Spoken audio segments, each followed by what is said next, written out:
안녕하세요. 공만남자 빅공남. 빅데이터 분석회사 필기시험 준비를 위한 고등학교 수학 정리하고 있는데요. 오늘은 모평균 추정 신뢰 구간에 대해서 배우자 합니다. 통계에서 아주 중요한 내용이고요. 시험에서 아주 중요한 내용이죠. 모평균 추정 신뢰 구간, 그 다음 가설 검증으로 이어질 겁니다. 시험에서는. 그래서 모평균 추정 신뢰 구간 추정이 무엇인지 아주 쉬운 내용으로 예를 들어 설명해 보도록 합니다. 예를 들어 모분법을 보겠습니다. 우리나라 전체 인구의 키가 있는데 n개를 뽑아서 표본평균 확률 분포를 구했어요. 그런데 우리나라의 전체 인구의 평균은 존재하죠, 분명히. 그런데 4천만 명, 5천만 명 키를 다 잴 수 있을까요? 현실적으로 특정 시점에 모든 인구를 측정이 어렵겠죠. 인구는 계속 변하니까요. 추정을 해야 됩니다. 어떻게? 샘플을 뽑아서 거꾸로 역추정하는 거. 이걸 우리는 신뢰구간의 추정.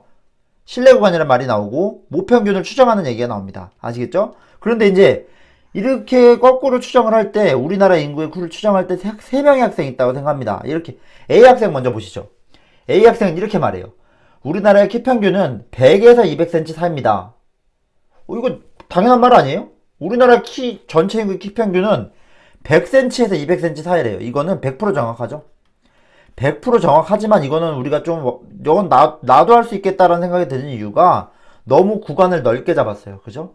그러니까 즉 신뢰 구간이 아주 길게 잡았기 때문에 정확도는 100%지만 이거는 무의미한 숫자가 되겠죠? 그럼 어떻게 해야 돼요? 구간을 좀 좁혀가지고 유의미한 숫자를 만들어 가야겠죠? 아시겠죠? 그 다음 B 학생은 우리나라 키 평균은 150에서 190이다라고 말했어요. 예를 들어서. 그럼 좀 더 정확하지만 아직도 좀 뭔가 그래 이것도 당연하다고 볼 수 있지. 그럼 더 좁혀야 되는 거 아니에요? 그래서 C 학생은 이렇게 말합니다. 우리나라의 키 평균은 160에서 175 사이다. 그런데 이거에 문제는 있어요. 좁혔지만 정확도가 떨어질 수도 있죠. 예를 들어서 우리나라 인구의 키가 평균이 159면 이건 틀린 얘기잖아요.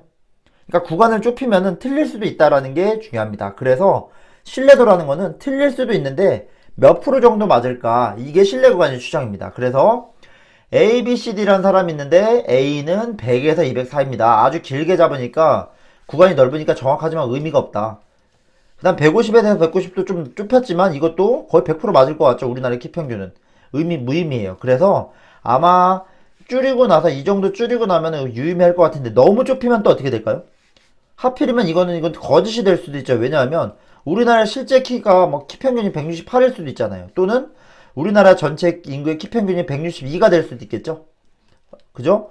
이렇든 저렇든 이거는 정확도가 떨어지게 되겠죠. 구간은 좁혔지만 정확도가 떨어져요. 그러면 적당한 구간을 찾아서 시정도 찾아서 한 95% 정도 맞게 찾으면 되지 않을까? 이런 구간을 찾아가는 게 우리는 신뢰 구간을 찾는다는 겁니다.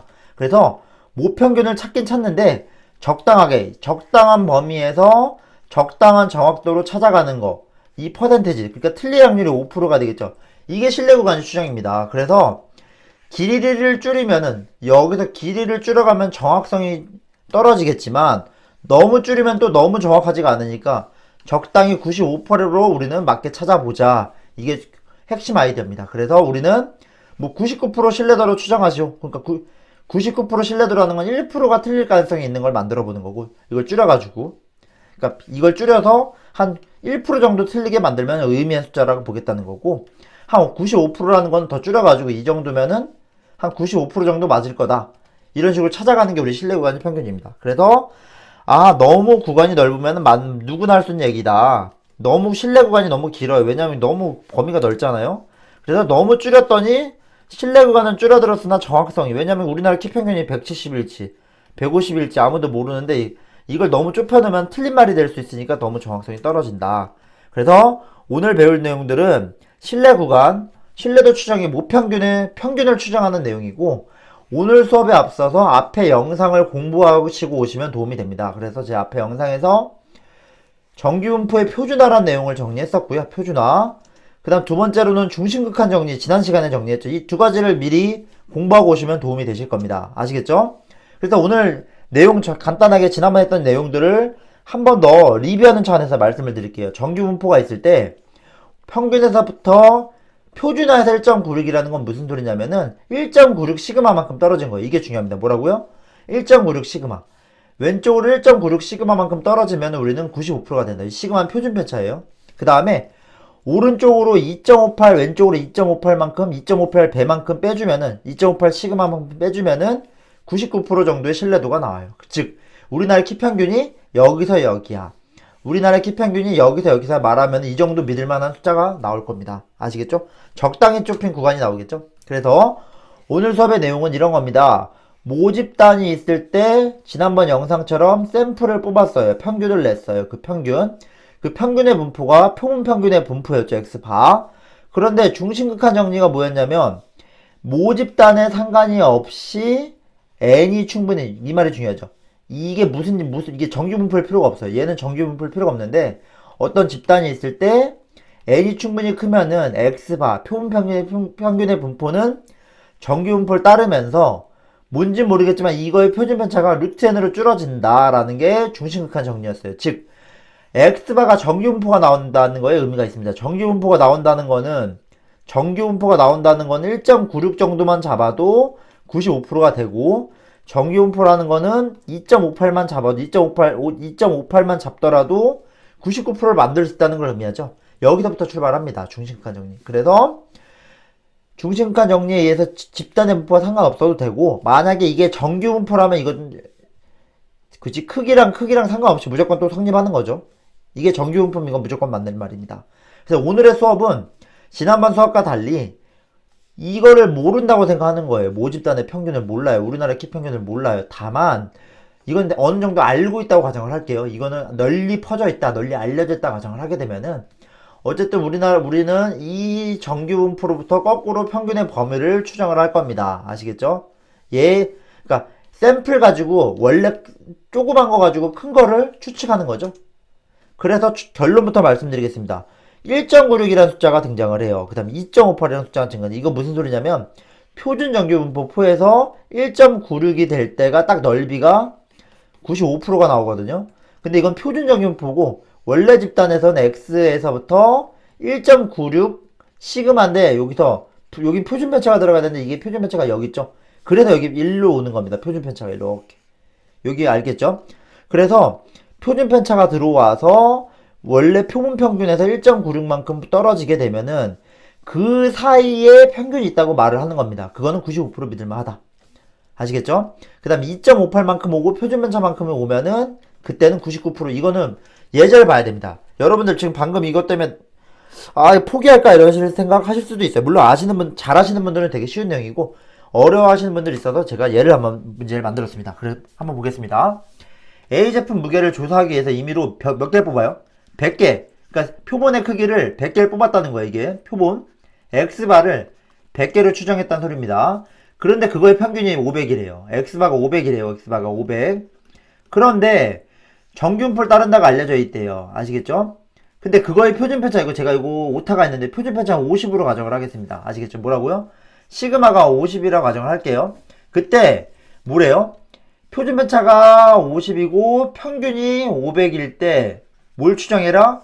실제 평균을 추정해라. 무슨 소리냐면 공장의 제품의 평균을 알고 싶은데 우리 몇 개만 봐서 100개 가지고 전체를 알고 싶은 거예요. 전체 평균이. 아시겠죠? 추정을 하는 겁니다. 그러면 한번 문제를 보겠습니다. 여러분들 95%라는 거는 정규 분포에서 표준 정규 분포에서 이걸 기억하세요. 오른쪽으로 1.96이고 왼쪽으로 마이너스 1.96일 때 95%가 납니다. 아시겠죠? 근데 지금 여기 가운데가 지금 500이 있잖아요.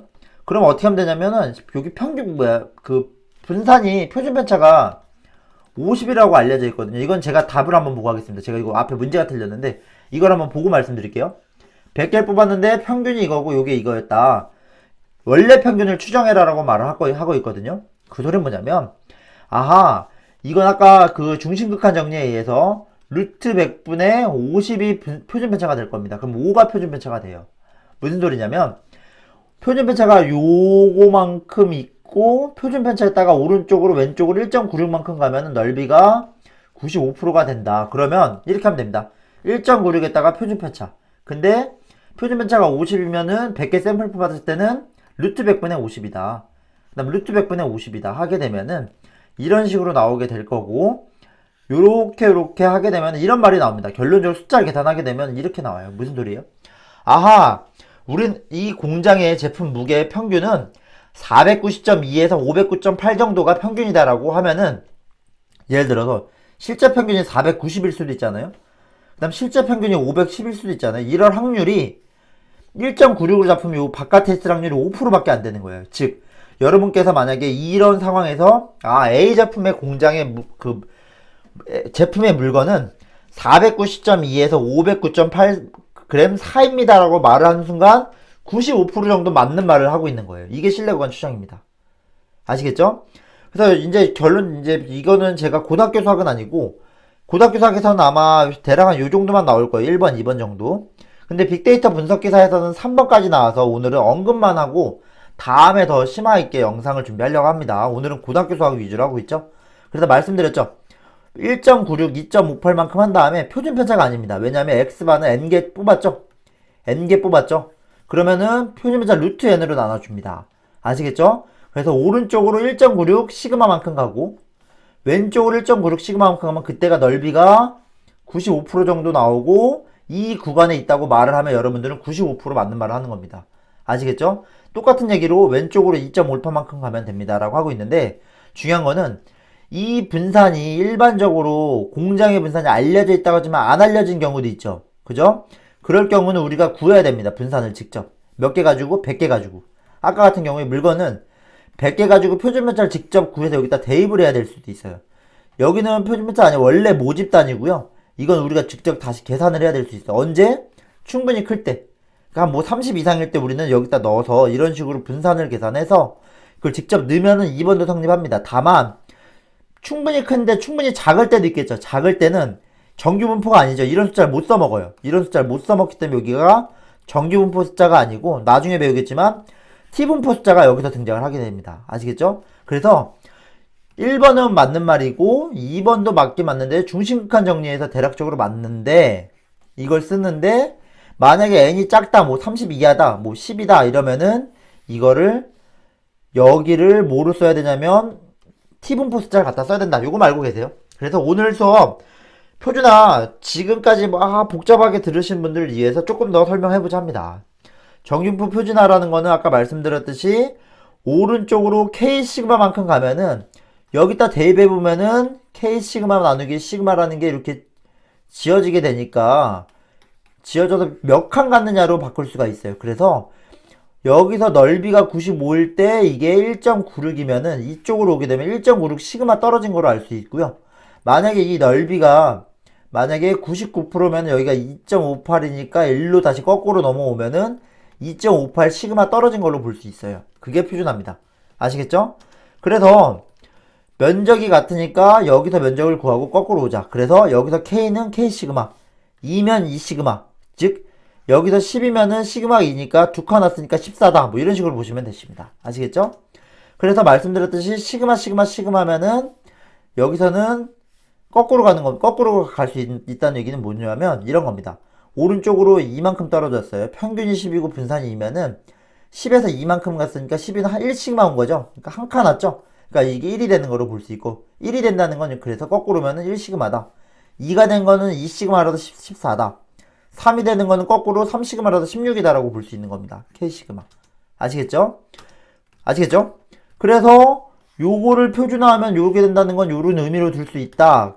뭐 나중에 뭐 2분의 알파 등장할 때 이건 뭐냐면 면적을 나눈 겁니다. 나중에 공부하시다 보면은 이해가실 거예요. 그래서 1.96일 때는 여기가 넓이가 95%가 된다. 1.96이라는 건 거꾸로 오면 1.96 시그마다라는 걸 아시면 되시고 그 다음 여기가 99%가 될 땐 여기가 2.58이다. 근데 표준화했을 때 2.58이라는 거는 거꾸로 돌아오면 2.58 시그마라는 걸 알면 됩니다. 아시겠죠? 그래서 이 두 개가 필요한 숫자라는 걸 다시 한번 설명을 드렸고 그래서 여러분들은 요렇게 우리나라 전체 진구의 키를 알고 위해서 추정을 했고 표본을 구한 다음에 중심극한 정리에서 얘가 정규분포면은 정규분포인데 이게 정규분포다라는 걸 배웠었고 거꾸로 이거를 추정하고 싶은데 이게 뭔지 모를 때 이걸 알고 싶다. 알고 싶긴 한데 정확히 점 추정이 아니라 구간을 알고 싶다. 구간 추정이라 그러거든요.